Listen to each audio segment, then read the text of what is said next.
Hi, Sean James here from My Self-Reliance. Sorry if I'm a little distracted. I'm just driving out to the friend's property to get working on the log cabin.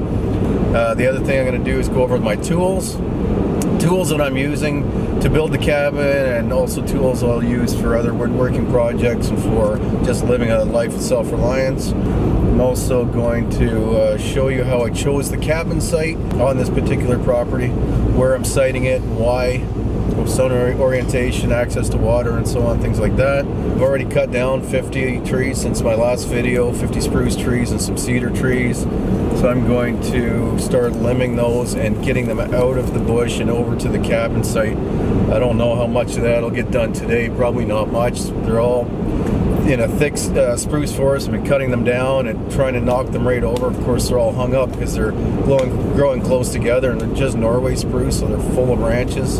So I have to limb all of those and start squaring them up and debarking them. So it's going to be probably a couple of weeks. So I'm going to keep producing these videos, giving you an update on my progress. I'm going to stick with the cabin building as much as possible over the next few weeks, so that I can keep putting these videos out at least weekly with significant progress. You can see how I'm doing it. So I hope you all ask me some questions below and then give me some suggestions as well.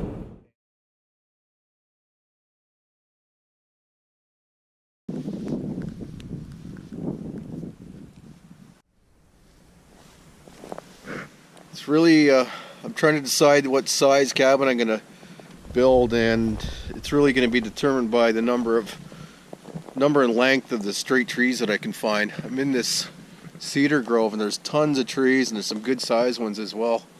I think I'm going to be able to build pretty much anything I want by the looks of the trees.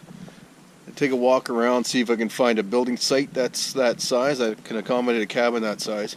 Got a creek running through here. It's a nice trout stream. And it's a deer run right across there, and a lot of coyotes in this area, lots of small game, so good spot for a cabin. You can really pretty much live off the land back in here. Good fertile soil actually to plant some plants as well. So let's see what we can find. Get some trees cut down. So it's February, what is it? Actually no, it's March. It's early March, March 3rd I think it is. And I've had a couple of warm spells, so the sap started running. But I want to get these trees cut before the sap runs, or starts running again. It's now cold again. It's like minus 20 Celsius, but it got up to about 10 degrees above Celsius last week. Sap started running, but if I don't get these trees cut down now, I'm going to be dealing with a really long period waiting for the logs to dry out. So I'd like to get them all cut now and start debarking them and stockpile and see how many trees I can get, how many logs I can get cut for the cabin. That'll determine what size I make it as well. Great mixed forest up above, but down in here we've got cedars. It's another big patch of spruce, straight spruce up above there too, and lots of red pine as well. So not gonna have any problem finding enough wood. You can see kind of game I'm talking about in here. So we've got tons of rabbit tracks, some varying hare tracks, and some squirrel tracks. I'm sure there's some deer tracks on the other side of the creek here, but you can see it's this is a pretty thick sheltered spot in here, so pretty good spot for the cabin, and lots of straight cedars, as I said. So let's find a final cabin site, and I'll start cutting some trees down. Alright, so this is one of the spots I had in mind, and sure enough, it's, I think, going to work out perfectly. It's a nice, rare flat spot down here just above the creek valley down below. And there's just enough room here. I can have the cabin kind of running along here, and kind of have a porch right on the edge of that little drop down to the creek below. Have a nice fire pit beside it overlooking the valley. The only thing I'm a little concerned about is these massive larch trees, tamaracks. Massive tamaracks. That one there got some dead spots, but I think overall it's in good shape. I don't like the lean on this one, so I'm gonna lean it right towards where I put the cabin. So if that ever comes down or needs to be taken down, it's gonna be very difficult to miss that cabin with it. And there's another one in here, and then another one back behind there. Yeah, massive larch tree. So bit of a concern. I'll find maybe a spot down in here instead. Just clear all that thick stuff out there and put the cabin in there, so that these large trees aren't in danger of falling over here. But really like this spot. This is pretty cool. Yeah, I think this is gonna work. Yeah, so many, all these huge larches. But look at the cedars, beautiful straight cedars, all kinds of them in here. So I don't know, this might be it, might be the spot. So that's where the cabin's gonna be, right in behind me on that ledge there. This is a nice creek, trout stream here. Got that ridge, and that's basically a pond edge. So when the beavers are in here, and there hasn't been any in here for a couple years, but about 10 years ago, 8 years ago maybe, that this whole meadow was a beaver pond, shallow beaver pond. Some beaver activity up a little bit further. They've got a dam there, but I suspect they'll dam this up again probably not too long from now, and start feeding on all these trees again. So it's a pretty good spot right there. Clear those trees out. Got a nice view out over the water here, and access to the water for drinking water and for catching some fish, catching some trout. You really have to figure out the size of the logs that you have, or the average size of the trees. Because if you cut some of the big trees down, then you find you don't have enough. You got to go to a smaller diameter. Then it could be an issue. So you want to have at least 4 of every size. So if I'm going to cut down say a 10-inch log, 10-inch tree, 10-inch diameter, then I got to make sure that I have at least 4 of those so I can do a full run, full course. Other than that, and then you don't want to have really small ones for your other courses. So you want to try to get them all around the same average size. I'm going to need about 60 logs for this, which is pretty typical for a cabin, 6 feet high, 4 walls. And then some roof beams and some split cedars for the decking and floor decking and roof decking. So I'm going to go ahead and start cutting some trees down that size, and then a few of them that size. There's 2 there, and let's see what we can get out of here. Because there's I don't know, 4, 5, 6 huge large trees, and they seem to be leaning mostly that way. They have some big branches and they're getting old, so I'm concerned that if I build the cabin where I really want to, it's a nice flat spot there and right on the edge of the drop off would have been a beautiful spot, but just afraid that if the trees go or the branches start falling, they're going to end up there. So I'm safe enough right here that with the lean on those trees, if they fall, they're going the opposite way of the cabin. So I think in this spot right here, pretty flat, maybe completely flat enough that I can put a proper stone foundation right here and clear out the trees and have a nice view over the pond. So I think this is the spot, so I'm going to clear this out and start bringing the logs over, and I can start peeling them in this area. Not right in here, of course, back there where I can start peeling them and preparing them, cutting them to length. So I think this is it. It's a good spot.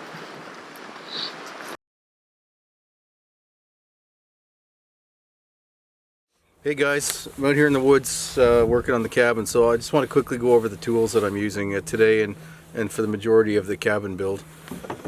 Alright, first thing, probably the first and most important tool I have is my axe. My axe is, today I'm using this the Granfordsbrook Swedish forest axe. It's a 2-pound head, 25-inch handle I believe, and it's you can see that thin wedge and very sharp, razor sharp actually. That is my go-to tool.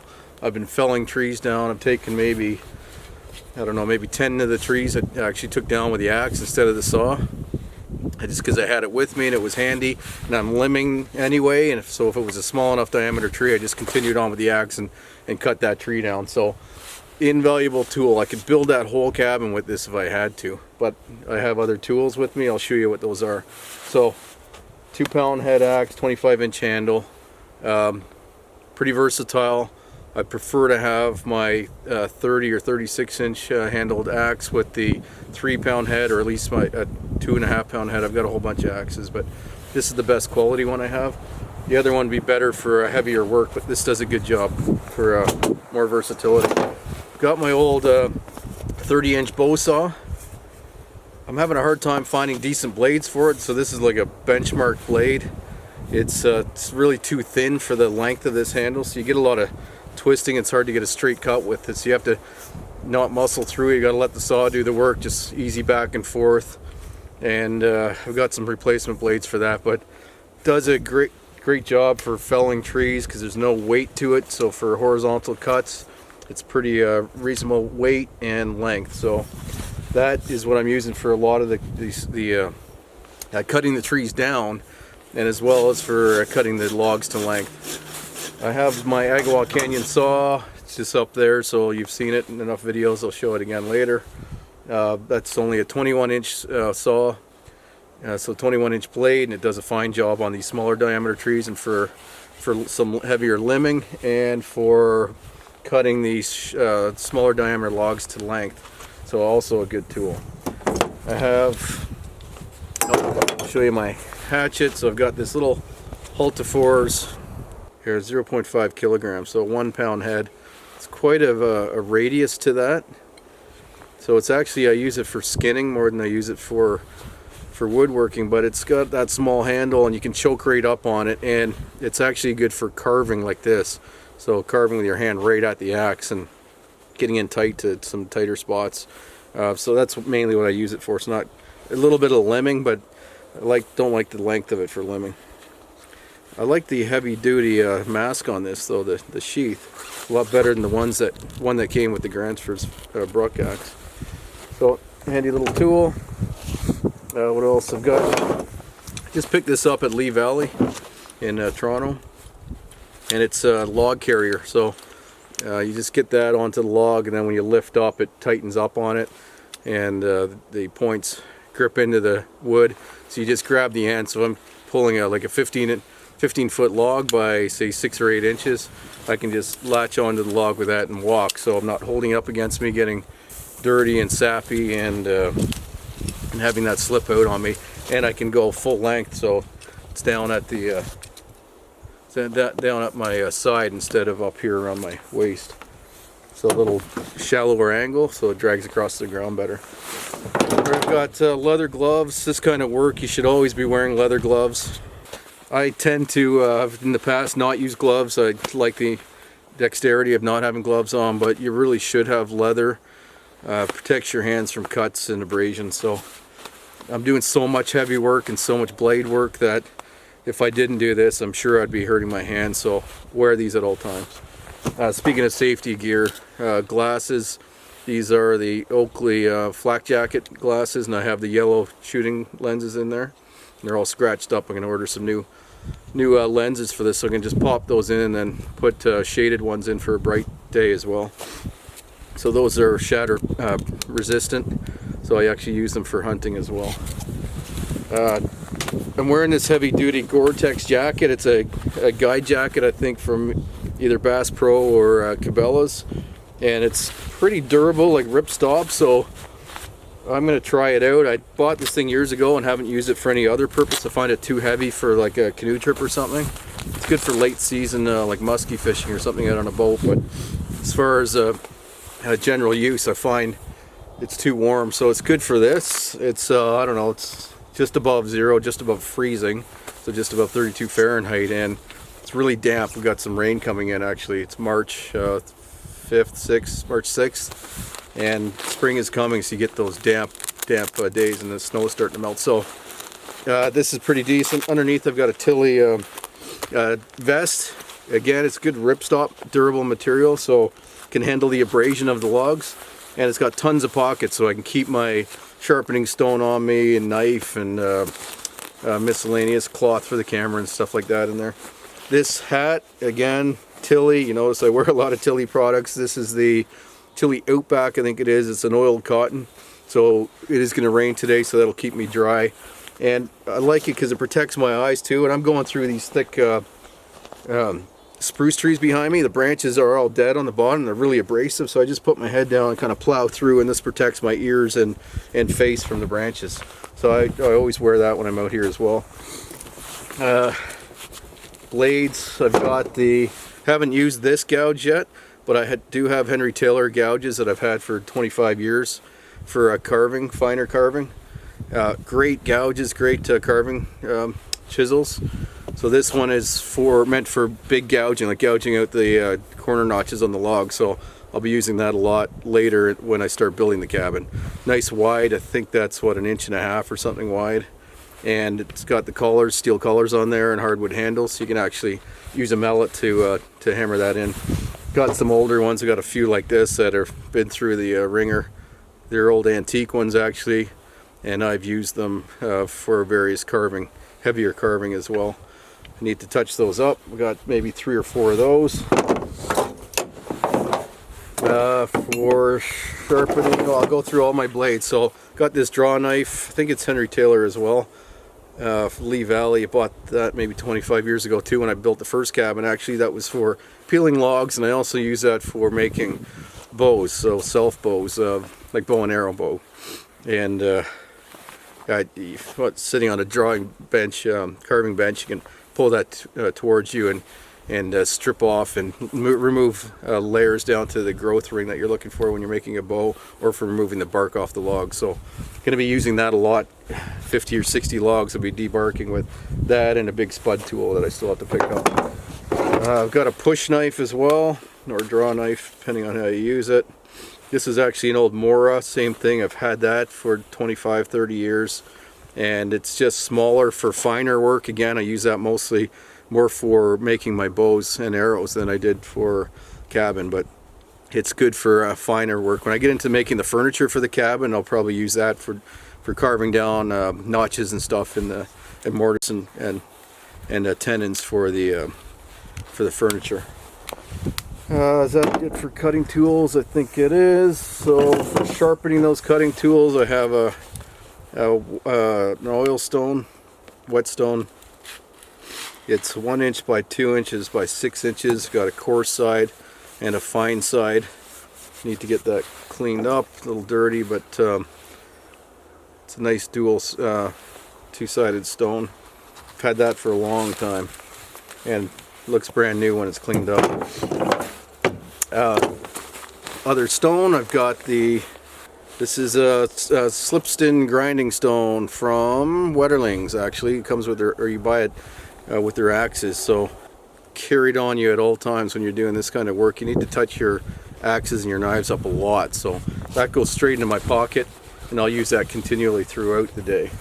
After that, when I'm back at the cabin or back at the truck or wherever I'm working, my main workstation, I'll put the axe and my knives on the strop.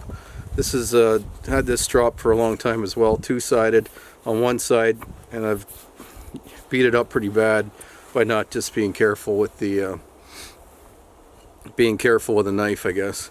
But on this side I've got some jeweler's compound, so polishing compound, and this side it's just raw, so I'll use that for let's see, I'll use that even for the axe, so I'll just drag that along, lift, drag, lift, and equal amounts on both sides. And that'll again be razor shaving sharp. Alright, what else do I have here? Always got knives on me, miscellaneous knives. Got my Puma, got Mora bushcraft knife or heavy duty knife. Do some fine woodworking with it. I have gonna make various mallets. Started carving this mallet. I can show you how I made it. Just use my axe and my hatchet just to chip that out. Very rough mallet right now. I'm gonna take a carving knife to that and whittle it down take the shoulder off and maybe put one flat spot on this and leave the other sides round, and leave a bit of a butt so my hand doesn't slip off. And I just use that. I've already been using it to pound wedges in for felling, to get a tree to fall in the direction I want it to. So instead of using my axe, you really shouldn't use your axe for pounding. So make some mallets. They're quick. This is from an ash tree that I had to cut down in my backyard. It was still alive, but it was diseased, or bugs had eaten it, and it's green ash, so very durable, hard, heavy. It's a really good mallet. So I'm going to make probably 3 or 4 different ones of different sizes for pounding. What else do I have here? Okay, I've got a riving froe, a shingle froe. So this is a heavy duty splitting froe. So it's actually for splitting cedar into shingles. Or you could make a cedar rail fence, like a split rail fence. Cut a cedar tree into 4 pieces. I'm going to make a canoe, cedar and birch bark canoe later this year, or maybe next year if I don't get to it this year. This will come in handy for splitting the cedar all the way down to thin, like 2-inch wide, 3-inch wide ribs and planks. So in the meantime, I'm going to use that for splitting some boards for the floor, roof, and I'm probably going to make some cedar shingles. If I don't do a green roof, I'm going to do a cedar shingle roof, and I'll split the cedar out of this. I have some assorted pencils, woodworking pencils, carpenter's pencils, and when I get to scribing the logs, which I'm going to do soon, got the Veritas log scribe. I won't go into much detail right now, but essentially it's a compass for scribing. So a pencil goes on one side and a guide on the other side. So you take the measurement between the 2 logs. If it's, say, a 3-inch gap, you set this to 3 inches, and then you scribe over top of the log in the corner where one sits on top of the other, where they cross over, and that'll show you what your notches that you have to cut out. And then I'll mark it, score it with a saw blade down to the depth, and then I'll chip it out with the axe or hatchet first, and then with the gouge. So I'll show you that when we get to that stage in the cabin building process.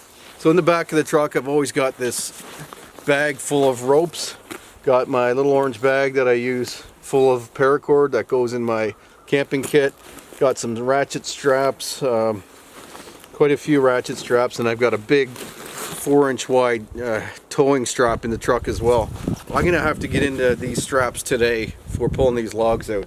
Got all these spruce trees piled up against each other, and I need to pull the bases out. So what I'll do is I'll put the ratchet strap onto a base of a standing tree, hook it onto the trunk of one of the felled trees, and I'll pull the trunk out and get them out closer to the edge of this bush, so I can cut them up to length and then start hauling them out.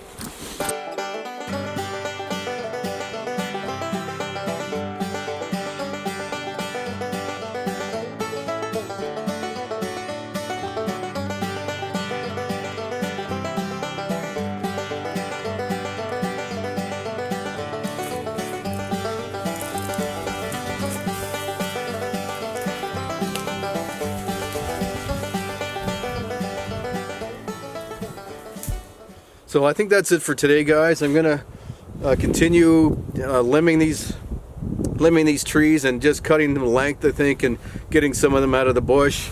And then I'll continue on in the next video, and I'll show you some of the other tools in action.